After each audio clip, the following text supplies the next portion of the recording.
Ce matin, mon désir, c'est de nous encourager, mais aussi de nous défier, nous orienter. Je vais lire une histoire que, pour ceux qui sont habitués à la Bible, connaissent.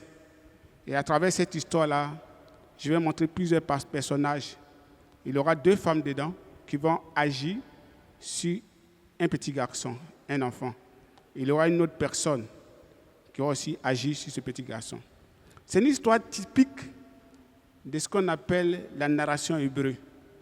Dans la narration hébreu, il y a un protagoniste, c'est-à-dire un brave, comme dans les films. Et puis il y a quelqu'un qui l'accompagne à accomplir son but. Et puis il y a quelqu'un qui s'oppose. En général, c'est comme ça qu'ils font les narrations, les récits bibliques. Je vais prier, nous allons continuer. Seigneur, que ton esprit de grâce m'utilise comme un instrument de tes mains.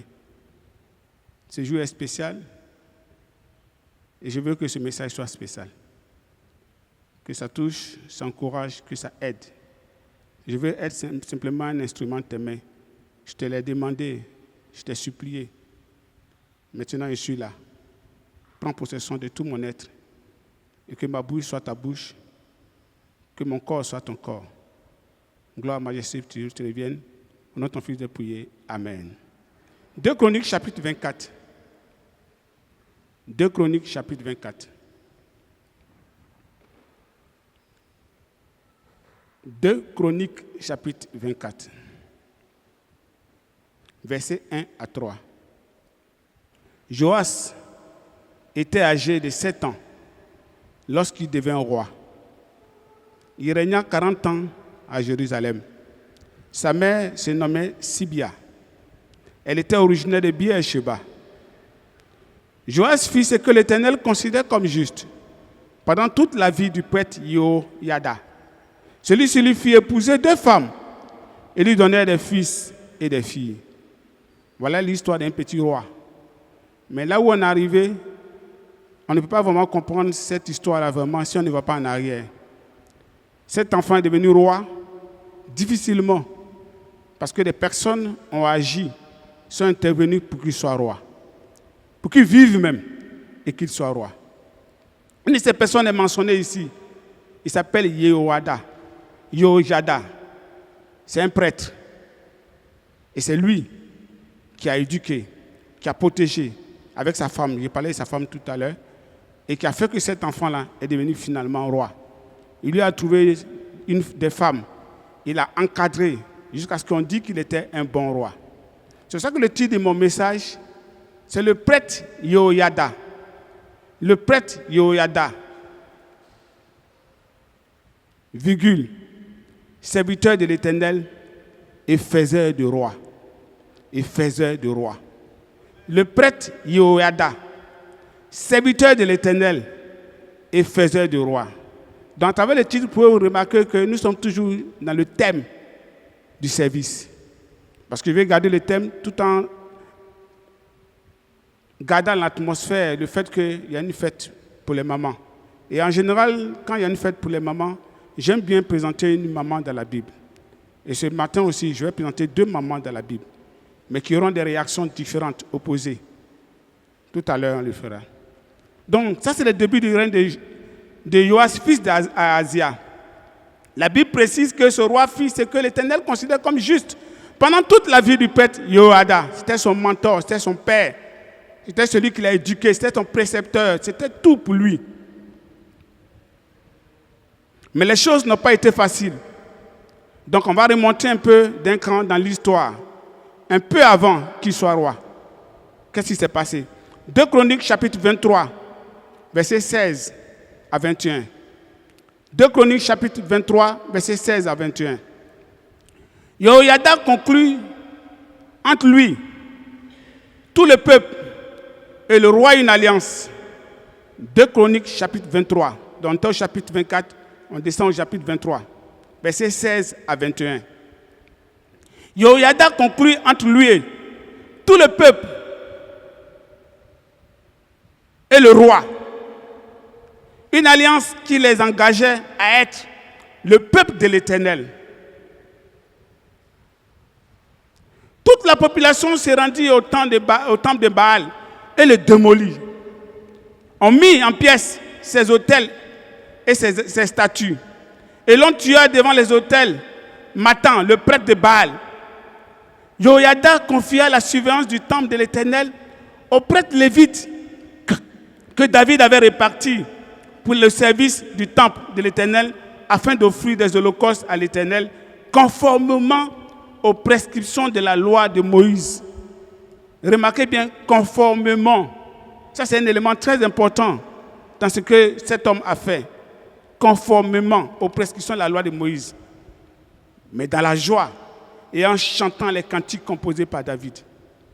Il installa les portiers aux entrées du temple de l'Éternel pour en interdire l'entrée de toute personne rituellement impure pour quelque raison que ce soit. Il rassembla les chefs de centaines, les notables, les dirigeants du peuple, ainsi que toute la population du pays. Et il fit descendre le roi du temple au palais royal par la porte supérieure. On installa le roi sur le trône du royaume. Tout le peuple du pays était dans la joie. Et le calme régna dans la ville, maintenant qu'on avait fait mourir Athalie. Donc on mentionne une autre personne qu'on va aller voir après. Ce que j'avais lu auparavant, c'était le résumé de la vie de ce roi. Maintenant, on nous dit comment est-ce que ce petit-là est devenu roi. Ça n'a pas été facile. C'était difficile. Il a fallu avoir en Israël quelque chose qui allait bouleverser le plan de Dieu. Ils ont failli couper la ligne qui liait Judas à Jésus. Il y a une ligne qui lie Judas, ses descendants, jusqu'à Jésus. Et à un moment donné, cette ligne-là, ce fil-là, a failli être coupé. Il fallait un homme courageux pour venir remettre le fil. Il a collé les brèches et il a restauré le culte en Israël. Il a posé un acte spirituel fort. Il a ramené le peuple à l'Éternel. Cet homme respectait l'ordre établi. Il dit, conformément à ce que Dieu a dit, voilà comment on fait. On ne change pas. Il était soucieux de l'intégrité spirituelle du temple. Ça, c'est le verset 19. Voici qui était Joiada. C'est ça qu'il était serviteur de l'Éternel. Mais il était faiseur de roi. C'est ce qu'il était. On remonte encore pour aller voir un peu qu'est-ce qui s'est passé avant cela. 2 Chroniques chapitre 22, versets 10 à 12. 2 Chroniques chapitre 22. Athalie a été mentionnée à la fin. On dit qu'elle est morte. On l'avait tuée. Mais qu'est-ce qui a fait qu'on l'a tuée? Pourquoi est-ce qu'elle se retrouve dans cette histoire et on a dû la tuer? Qui est-elle? 2 Chroniques chapitre 22, versets 10 à 12. Donc on va remonter le temps et puis après maintenant on reviendra. Lorsque Athalie, mère d'Ahazia, vit que son fils était mort, elle entreprit de faire mourir toute la descendance royale de Juda. Mais au moment du massacre, Yoshabéat, j'ai du mal à retenir son nom. Yoshabéat, une fille du roi, parvint à soustraire Joas, un fils d'Ahazia, du milieu de ses frères, pour l'installer avec sa nourrice dans le dortoir du temple. Yoshabéat, qui était une fille du roi Joram, la femme du prêtre Joiada, et la sœur d'Ahazia. Il y a beaucoup de noms, hein? C'est Yo. C'est pas facile, hein? Mais c'est leur nom. Si ça s'appelait Kofi, Konan, c'est plus facile. Là, nous, on peut prononcer ça facilement. Donc, Yoshabéat, qui était une fille du roi Joram, la femme du prêtre Joiada. Tout ça, c'est l'Éternel. Dans les noms, il y a l'Éternel. L'Éternel, Yo, c'est l'Éternel, en fait. Tu vas voir que c'est l'Éternel a fait ceci, l'Éternel a fait tant. La sœur de Ahazia cacha ainsi Joas d'Athalie dans le dortoir du temple.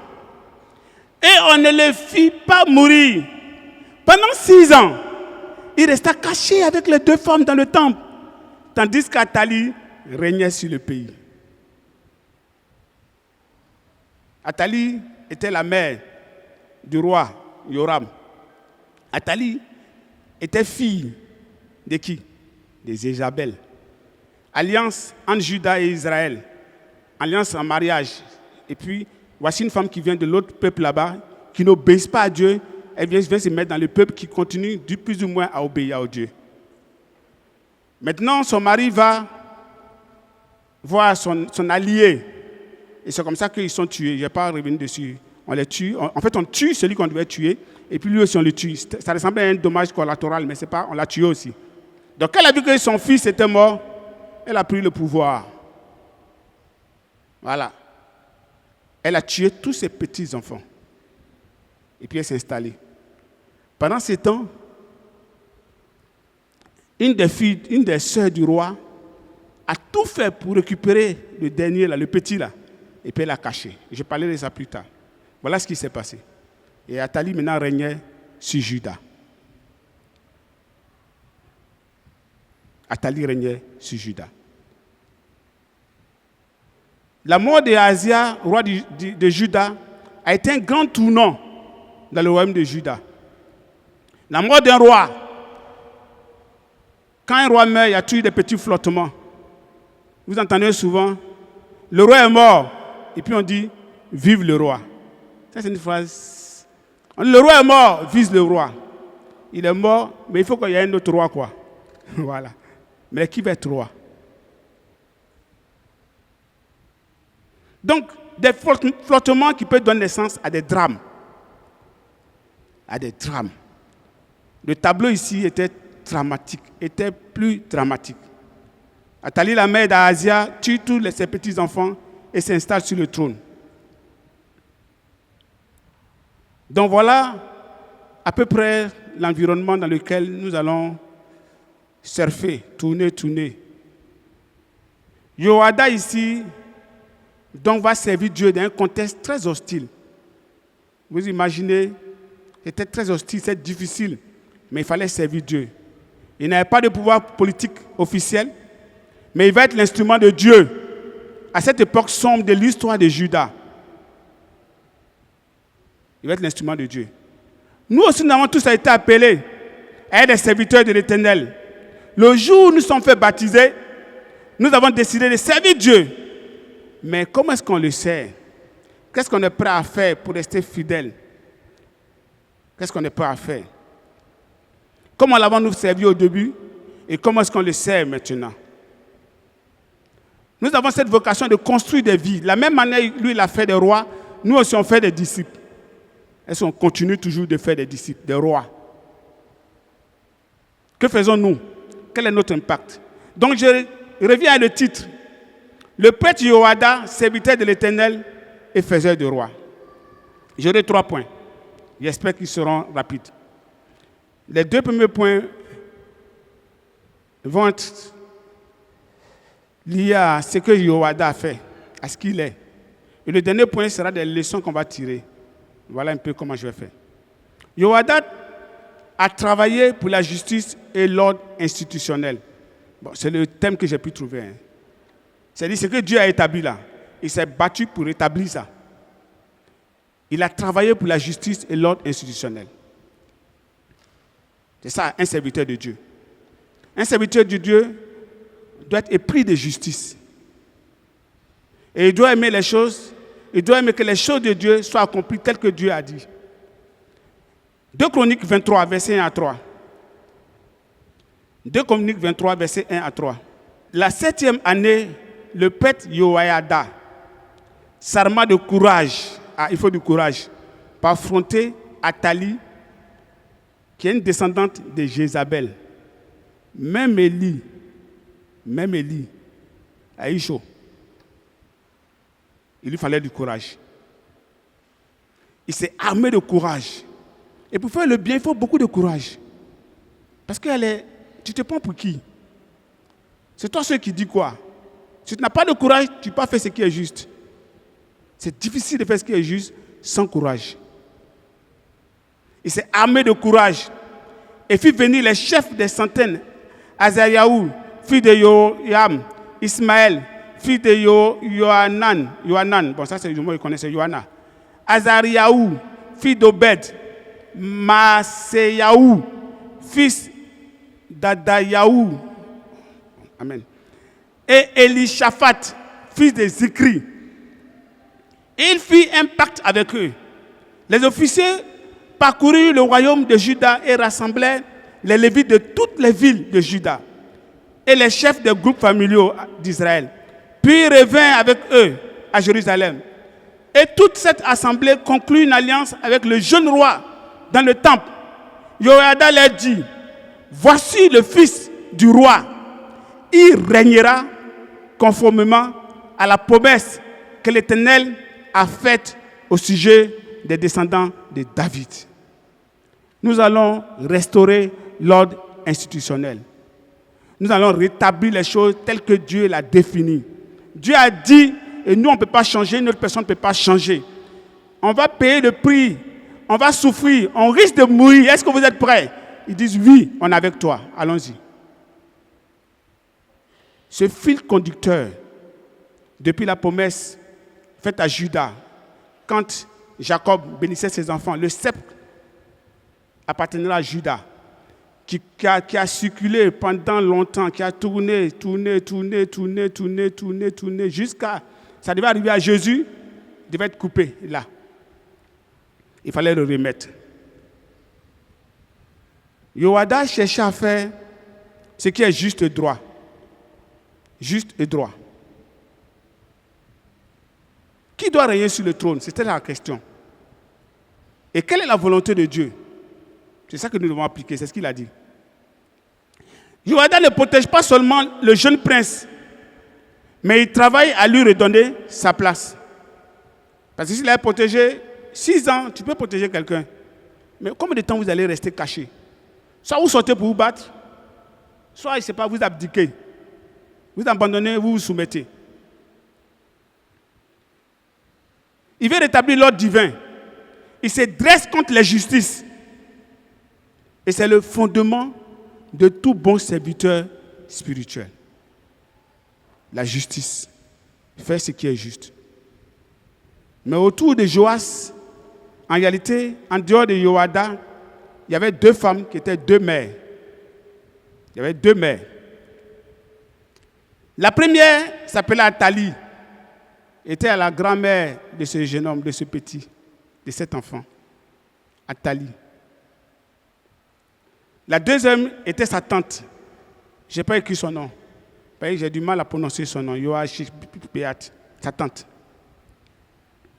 Athalie, voici 2 femmes, 2 mères, mais qui étaient différentes, qui avaient des objectifs différents, qui avaient des visions différentes, qui avaient des manières de faire différentes. Athalie s'est illustrée négativement. Quand on ne veille pas sur nos cœurs, on peut perdre le cœur de mère. On peut perdre le cœur de mère. Et il y a beaucoup de femmes qui abandonnent leurs enfants, malheureusement. Quand mon épouse était au CHR de Yamoussoukro, elle est infirmière, elles ont trouvé des enfants. Je ne vais pas vous dire dans des endroits, ce n'est pas possible. Nettoyer, être en pédiatrie, aider. J'ai connu des enfants qu'on a pris comme ça, qu'on a donné à des familles. Parce que ces mamans-là, qui devaient être mamans, ont perdu leur cœur de maman. Ça, c'est Athalie. Le prototype ici, le type ici, c'est Athalie. Il y a beaucoup d'Athalie qui se promènent. Dieu leur donne la grâce d'avoir des enfants, mais qui ne jouent pas le rôle de mère. Mais ici, il n'y a pas d'Athalie, n'est-ce pas? Ici, il y a des femmes formidables. Amen, des mamans formidables. Le verset dit, lorsque Athalie, mère d'Ahazia, vit que son fils était mort, elle entreprit de faire mourir toute la descendance royale de ces Judas. Je n'ai jamais accepté cette phrase parce que je ne comprends pas. Les grands-mères gâtent leurs enfants. Il dit, mais si dit, ça c'est quelle grand-mère ça? Ma mère, la rigueur qu'elle avait avec nous là, elle n'a pas le minimum même avec ses petits-enfants. Petits même. Elle a été grand-mère très tôt. parce qu'il y a une de mes grandes sœurs qui a fait très vite des enfants. Et moi, je suis grand-père parce que ses enfants, elle-même, ma grande sœur est devenue arrière-grand-mère. Elle est une grand-mère. Très tôt. Ses enfants ont fait des enfants, et ainsi de suite. Donc, je suis arrière-grand-mère même. Arrière-grand-père. Vous voyez? Parce qu'ils ont fait, c'est au village, les enfants sont morts. Mais le cœur que les grands-mères ont pour les enfants, c'est un cœur extraordinaire. Cette femme-là, je n'ai jamais compris son cœur. Si ce n'était pas la Bible qui le disait, je n'allais pas croire. Mais comme c'est la Bible, je crois. Elle a aimé, elle a usurpé le tout pouvoir au détriment de ses relations avec ses petits-enfants. Le pouvoir est tentant. Le pouvoir là, c'est tentant. Et puis ça peut conduire à la folie. Elle allait jusqu'à l'impensable pour être sur le trône. Elle aurait pu jouer un rôle important en étant comme une reine-mère pour gouverner, pour aider l'enfant. Elle aurait pu faire ça même. Elle n'a pas voulu être une aide. Mais elle voulait être le chef, la tête. Athalie, n'oubliez pas, est fille d'Achab et de Jézabel. Quelles sont les applications? Si on ne prend garde, si on ne veille sur le cœur, dans le foyer, il peut y avoir un mari avec un tempérament calme et doux. Mais ça peut être mal vu par la femme, qui pourrait vouloir le dominer. Quelquefois même, subtilement, dans les regards, on peut trouver des Athalies un peu, peut-être modérées, mais d'autres formes d'Athalie.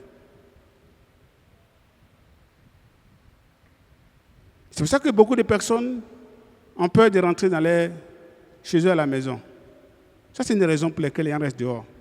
Parce qu'à la maison, il y a un chef qui l'attend. Au travail, il avait un chef. À la maison, encore, il y a une cheftaine. Quand on ne prend pas soin de nos cœurs, quand on ne comprend pas le plan de Dieu, la vision de Dieu, l'ordre institutionnel, comment Dieu a placé les choses, subtilement, on peut se substituer en chef à la maison.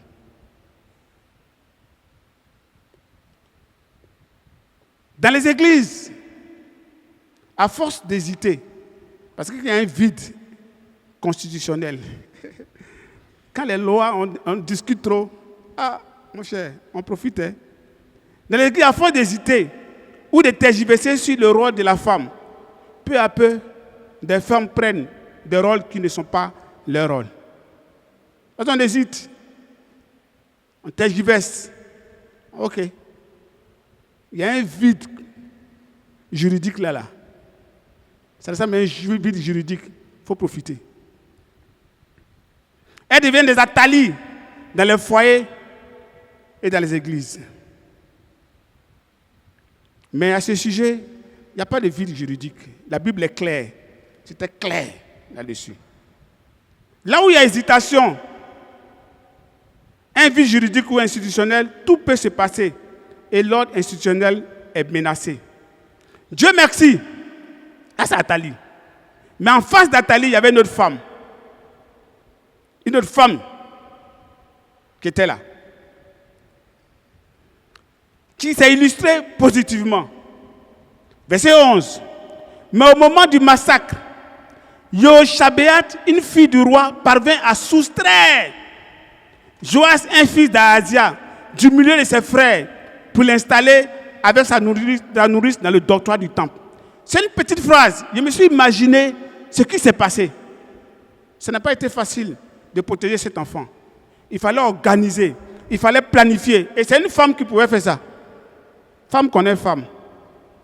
C'est ça, non? Elle a dit à son mari, il faut qu'on sauve l'enfant là. Mais laisse, je vais faire ça. Je connais cette femme. Elle est venue dans notre famille, mais je la connais. Moi, je sais comment je vais faire. Elle a pris des gens. Tu es avec moi?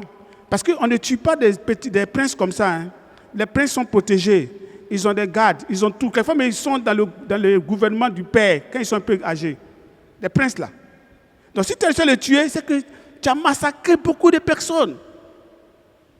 Mais le petit était là. Elle dit, on va faire une opération d'extraction. Je vais vous donner même ce titre-là. Opération d'extraction. Il faut extraire l'enfant, sauver le jeune roi. Comme un peu sauver le sergent Ryan. Allons sauver le jeune roi. Et ça, elle a planifié, elle a organisé, elle a entré. Il n'y avait pas de talkie-walkie, il n'y avait pas d'instruments sophistiqués, mais avec des regards, avec tout ce qu'il faut. Ils ont réussi à faire sortir l'enfant, ils sont allés le protéger. Ça, c'est une mère. C'est ce cœur-là. Une mère qui peut rentrer dans un trou pour récupérer son fils, son enfant. Voici le cœur qu'elle avait. Il faut du courage pour affronter l'injustice. N'est-ce pas? Elle est parvenue. Elle a donc eu à cœur et fait beaucoup d'efforts. Elle a aussi pris beaucoup de risques. Elle a pris beaucoup de risques. Elle a eu ce cœur maternel qui protège l'enfant. Elle n'a pas pensé à sa situation ou à ce qui l'arrange. Elle n'a pas pensé à ça. Elle n'a pas pensé à sa situation, à ce qui l'arrange. Et c'est elle, avec son mari, qui a aidé cet enfant à devenir roi. C'est elle-même. Je peux même imaginer que quand elle a fini de protéger l'enfant, elle a dit à son mari, « Ah, chérie, le reste est entre tes mains. Moi, j'ai fait pour moi. » Parce qu'il y a des décisions que l'homme doit prendre. Il y a des choses que les femmes font. Je reviendrai dessus. Des décisions que les chevaux font, mais l'homme doit prendre des décisions. Les hommes doivent se mettre devant.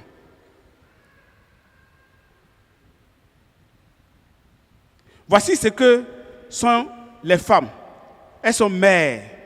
Elles mettent au monde, elles nous nourrissent, protègent, prennent soin et aident l'homme, qu'il soit grand ou petit. Elles nous aident tout le temps. On est petit, on nous a aidés. On est grand, on nous aide. Quand on sera vieux, on va nous aider encore. Mais quand une femme perd son rôle, elle se dénature. Michal, fille de Saül, avait oublié qu'elle avait épousé non un héros national qui a tué Goliath, mais un adorateur de Dieu. Du Dieu très haut, qui est prêt à tout pour Dieu. Elle avait oublié ça. Ça lui a coûté cher. Vasti avait oublié qu'elle avait épousé un empereur. Ça lui a coûté cher. On revient maintenant à Yoada. La 7e année, verset 1. La 7e année du prêtre Yoada, ça a de courage. Donc, comme j'ai dit, il faut du courage. Il faut chercher à s'allier à des hommes. Il était très stratège. Et il a réussi à sauver cet enfant, à garder cet enfant et à installer cet enfant. Les qualités qu'on peut retenir de cet homme, c'est le courage, la sagesse, le discernement stratégique. Voilà ce que cet homme a réussi à faire.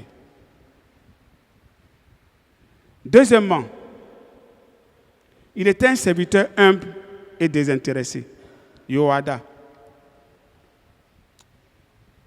2 Chroniques 24, 6 à 9. Ça, c'est une des histoires qui, quand tu lis, ça te tique, quoi. Tu imagines, tu élèves un enfant, il a un poste, je ne sais pas, directeur ministériel, et puis il te fait des reproches. Si tu n'es pas humble, tu ne vas pas accepter. Même s'il est roi. Honnêtement, tu ne vas pas accepter. Il y avait un aspect de régler des choses, je vais pas aller dans les détails. Et puis, ce n'est pas réglé, ça a tardé. Et puis, c'est son papa qui l'a élevé là. Le roi va parler. 2 Chroniques 24, versets 6 à 9. Le roi convoqua le grand prêtre Yoada. C'est le petit là. Ce n'est pas un autre roi. C'est le petit qu'on a sauvé là. Bébé, si on n'avait pas fait des efforts, il n'allait pas vivre là. C'est lui. Il y a un souci. Il a convoqué le prêtre Yoada et lui demanda, pourquoi n'as-tu pas demandé aux Lévites de percevoir des habitants de Juda et de Jérusalem l'impôt fixé par Moïse? Pourquoi? Pourquoi tu as fait ça? J'imagine l'âge de cet homme après plusieurs années de règne de ce jeune garçon.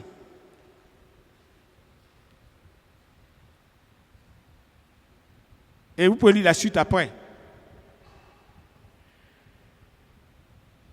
C'était cet enfant qui lui fait des reproches. Mais Yoada a eu l'attitude humble. Comment nous sentirons-nous si on était à sa place? Comment on se sentirait? Comment on se sent quand des jeunes qu'on a vus ici, et puis un jour ils deviennent dirigeants, et puis ils doivent nous diriger? Comment on se sent avec ça? Et puis ils doivent nous défier. On a vu les deux évaristes ici, et puis ils nous défient. On voit Aimé Conan, et puis ils nous défient. Comment on s'est senti? Et puis ils nous disent, fais comme ça, faites comme ça, faites comme ça.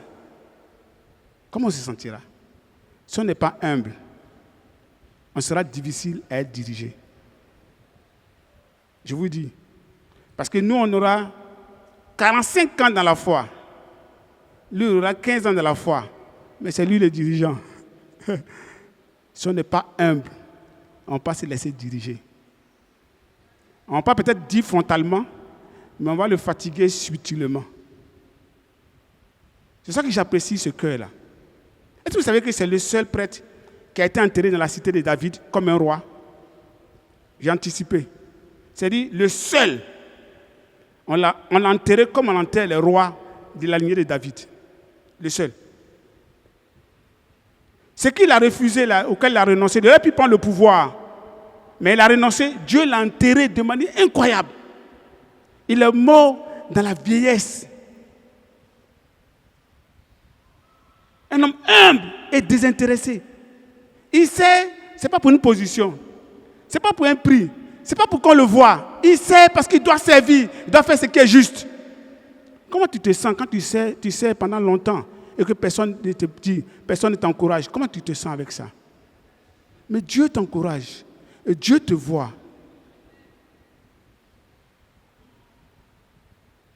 Ce qui importait pour lui, c'est servir, protéger la vie et le plan de Dieu. C'était ça qui était important pour lui. Il n'a pas profité de l'occasion pour se positionner. Il aurait pu faire ça. Il est resté à son poste, dans son rôle de prêtre, mais toujours dévoué. Il n'abandonne pas son service, mais persévère dans son service. Il ne dit pas, l'enfant est venu, ne me respecte plus. Tu vois, chez ma femme, tu as vu ton neveu, mais l'enfant, qu'est-ce qu'il a, le petit? Mais aujourd'hui, c'est moi, il parle comme ça. Ah, mais ma fille, il faut lui parler, parle à ton neveu. Et tout ce que j'ai fait pour lui. Mais attends, si je n'ai pas fait ça, s'il est devenu roi, est-ce que c'est quel risque moi j'ai pris, moi le prêtre Yoada, pour qu'il soit au pouvoir, pour qu'il me parle comme ça? Il était humble. Il savait qu'il était prêtre. Et ça, lui, c'était le roi. L'humilité est fondamentale pour le service spirituel. Sinon, à la fin, on abandonne. À la longue, on abandonne.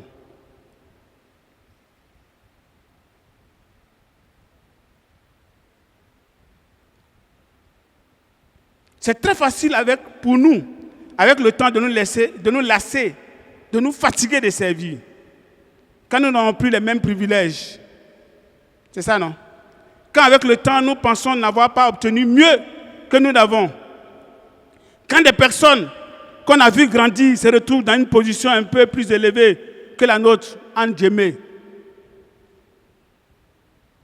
Lui n'a pas visé de position de roi. Il s'est contenté de là où Dieu l'a placé. Comment va notre cœur de service? Avons-nous cette attitude humble comme ce prêtre? Comment nous sentons-nous quand de jeunes frères ou de jeunes sœurs que nous avons connus deviennent des dirigeants des secteurs, des régions ou ainsi de suite évangélistes? Qu'est-ce qui est important pour nous en réalité? Le service ou la position? 2 Chroniques 24. Voici comment il termine. Versets 15 à 16.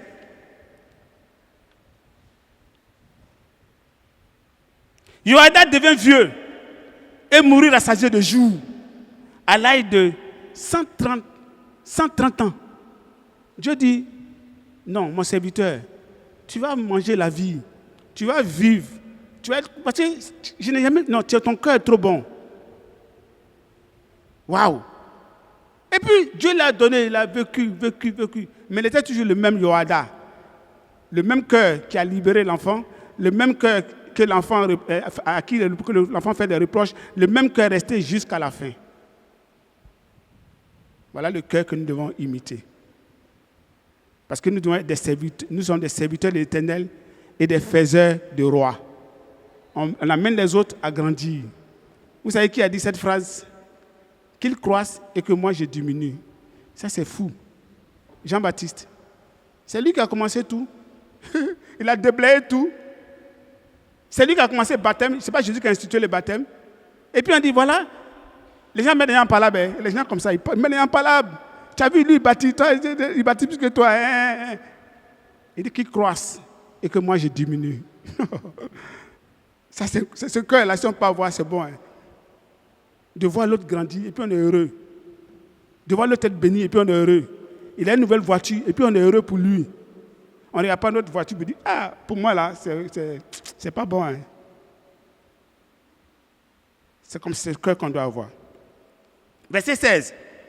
On l'enterra dans la cité de David avec le roi. Avec le roi. Parce qu'il avait agi pour le bien en Israël, pour la cause de Dieu et de son temple. Ce n'est pas lui qui a dit de m'enterrer là-bas. C'est rien qu'on dit, les gens comme ça là. Non. On ne peut pas l'enterrer avec nous autres là. On n'est pas la même chose. Pardon. Il ne faut pas avoir des gens qui vont nous confondre. Pardon. Lui, mettez-le là. Quand les gens vont voir que voici comment on sait Dieu.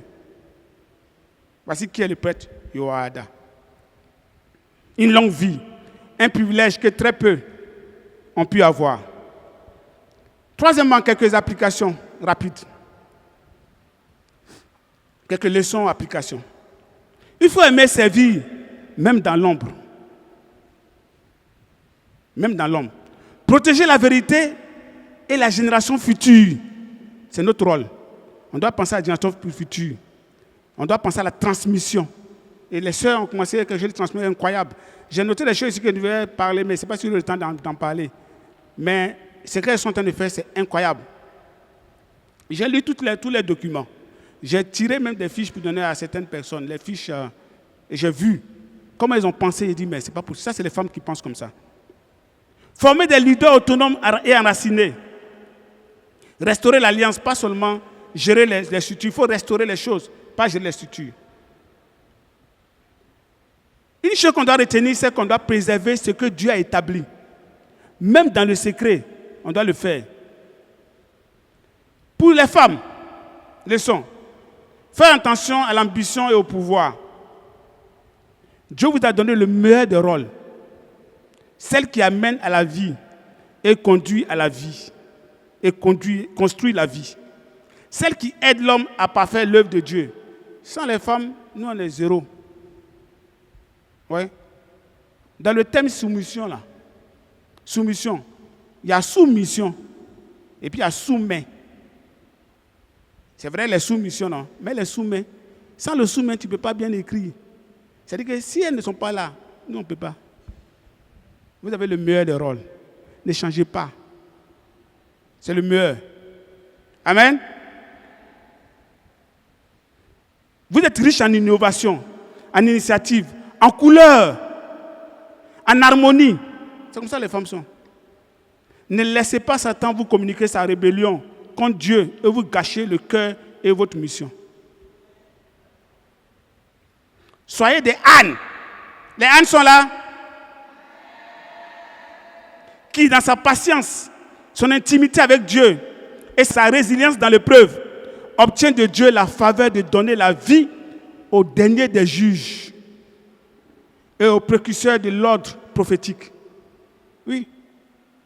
J'avais dit à des prophètes, mais ce qu'on appelle l'ordre prophétique, là, à partir de lui. Et c'est lui qui va oindre David comme roi. Soyez des Huldas. Les Huldas sont là. Qui, par son ministère prophétique, contribua au réveil spirituel conduit par le roi Josias et au retour du peuple à l'obéissance envers Dieu. Elle a joué un rôle déterminant dans l'une des dernières réformes spirituelles de Juda avant l'exil. Soyez des Marie-Madeleine. Est-ce qu'elles sont là? L'une des disciples les plus fidèles du Seigneur Jésus. Elle a suivi partout, elle était la dernière. Mais c'est elle qu'elle a annoncé encore qu'il a été ressuscité. Soyez des Yaël, Déborah, les deux ont travaillé au même moment. Il y a une qui a commencé il y a l'autre qui a terminé. Amen. Voilà pour les femmes. Pour nous les hommes, nous devons être ceux qui construisent l'Église avec justice et en respectant l'ordre institutionnel. Nos mères, nos femmes, nos sœurs sont extraordinaires. Initiative, innovation, révolutionnaire. Mais nous devons prendre des décisions. Est-ce qu'on va faire comme ils ont fait Hulda, Anne? La plupart de mes petits sœurs sont Anne. Et puis elles me disent, si tu étais ici, tu allais être Anne. Je dis, pourquoi moi être Anne? Il faut me dire, il y a David au moins. C'était pour les taquiner. Parce qu'elles ont été baptisées, elles sont Anne. Elles sont Anne. Mais nous, on peut faire des choses. Il y a des choses qu'on a fait. Chacun, n'attendez pas le dirigeant, ayez l'initiative. Amen. Voici, pour résumer, pour terminer, une phrase que je veux donner. Le serviteur fidèle peut sauver une nation sans jamais porter la couronne. Il peut sauver sans la position. C'est ça le serviteur fidèle. Que Dieu soit avec nous. Bonne fête à toutes les mamans. Que Dieu vous bénisse.